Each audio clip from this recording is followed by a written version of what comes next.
What is up? What is up, everyone?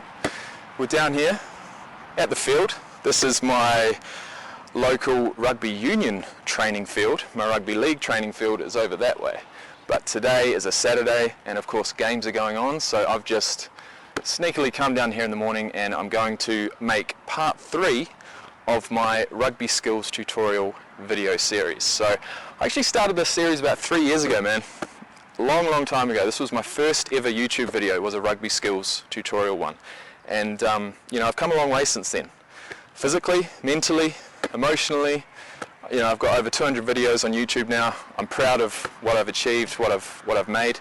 But I think it's about time to go back to my roots, back to what I know best, you know, which is rugby. Coming from New Zealand, I love it. I've grown up with it. I still play it, and I want to teach young kids coming up basic skills to improve your game, and just like it did me. So one thing you want to get down early on is how to pass the ball. You know, the last thing you want to do is make a break and be thinking about, oh shit, am I going to be able to pass the ball? You don't want to be thinking about that. You just want it to be automatic. You want to be able to, you know, spy a gap or spy a player coming up on either side of you and just be able to spin it as fast as possible. You don't want to have to think about it, because otherwise that's going to affect your running game and you're not going to run as effectively. Personally, I love to run with the ball, so being able to pass the ball is certainly a skill that you need early on, and it's just going to come through practice, man. But today I'm just going to run you through a few simple steps that help me in my quest to become a better rugby player. So effectively there's two main passes in the game of rugby. Rugby union, rugby league, touch rugby, they're all effectively the same. The size of the ball is slightly different. A rugby union ball is bigger. So I'd actually say a rugby league ball would be easier to pass. This is quite thick, but the fundamentals are the same. As I said, you've got two main passes. One is a spiral pass, which you'll see in most rugby games, and one is an end over end pass, so the ball travels like that. Now, people like Jonathan Thurston makes a pass like that quite popular, because that's the pass that he chooses to use. I've seen people use it to pass effectively off their weak hand. If they can only spiral it one way, they'll use that way to still pass it effectively, but on their weak hand. So you will see an end over end pass more so in rugby league than rugby union. I don't really know why.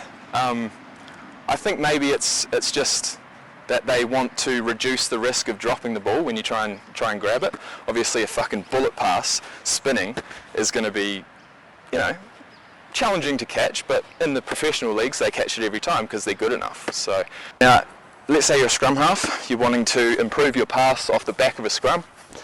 So you're going to be something like this, you're going to be, you know, in it like this, and you want to really get that bullet pass, you know, to your first 5. So it's going to all come from this outside leg. You're going to really want to plant it before you pick up the ball, pick it up from down here and power like that. So all of this space between these legs you're going to use to power the ball.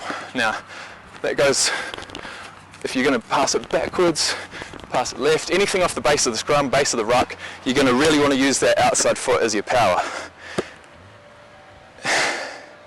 In saying that, when you're running with the ball, it's actually going to be the opposite leg, or, you know, that's usually how it works out. So the way that's going to work is the way you place your body weight when you're running, and also on that final step when you actually pass the ball, is going to be so crucial to the way your pass comes out of your hands. So if I'm running, you know, and I'm getting ready to pass, it's the outside foot. So if I'm passing right, my last step, the step that I take when I'm going to be releasing the ball, is going to be with my left foot. If I'm passing to the left, the step that I take before I release the ball is going to be my right foot.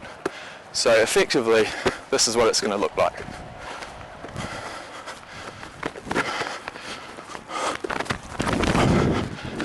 So what I did is I went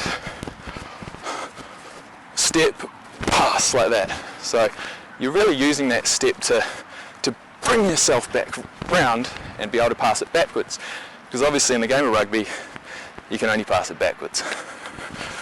So same goes for the right, for passing to the left. We're going to run up like this, and then just before I go and pass it, all of the power that you're going to be passing with is coming from across this upper body. So you want to use all of it. You really want to bring the ball back and then power across. So like I was saying, this is an example of passing to the left. We're running up. Our last step is going to be with our outside foot. So, and like that. First of all, if you can't pass at all, man, if this is like really beginner stuff for you, I'd say just practice passing up and down with your friend. Each of you run alongside each other and practice passing each way.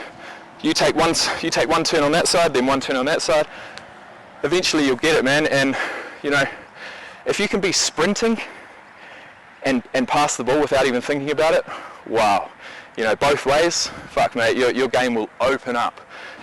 Anyways guys, that's pretty much it, man. The spiral pass, you've got the end over end pass, hand placement like that for your spiral, going that way,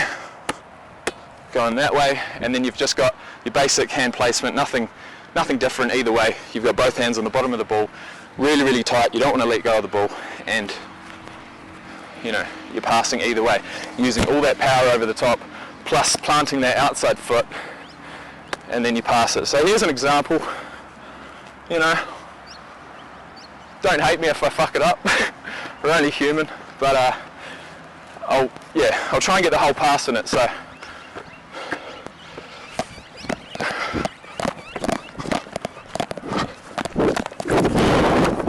that's right. And that's left. So pretty much the same for the end over end. Passing to the right, all the power across the top here, shoulders, triceps, chest, everything engaged, really getting that power in the core as well. And it goes like this. And then for the left as well. Like that. So that's how to pass the rugby ball, guys. As I said, I just hope you get something out of this. I'm not perfect, but obviously being able to pass a rugby ball without even thinking about it, as I said at the start, is really effective in the game. So, good luck. I've done so many takes, it's not even funny, that's why I'm fucking puffed. But train hard, guys. Go have a killer of a game, go have a cracker, score some tries. And mate, there's no feeling like it, is there? Crossing that try line after an awesome run. It's amazing. It's making me fucking smile right now thinking about it. So all you guys out there, have a great day. Kill it.